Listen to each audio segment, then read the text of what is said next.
Let's move on to this, because I really like these. And if you don't have one of these, you got to get one.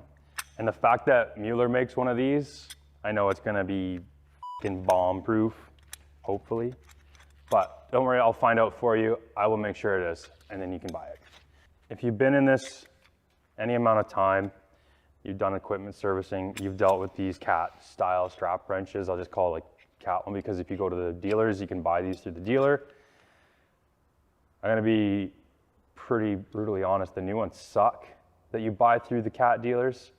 They're trash. I don't know why. I don't know what's changed. I had an old one, and I remember my old Journeyman's one. It's almost like they got thinner over the years. Even this one doesn't look as thick as the old cat one, but it's definitely more skookum than the ones that I got now.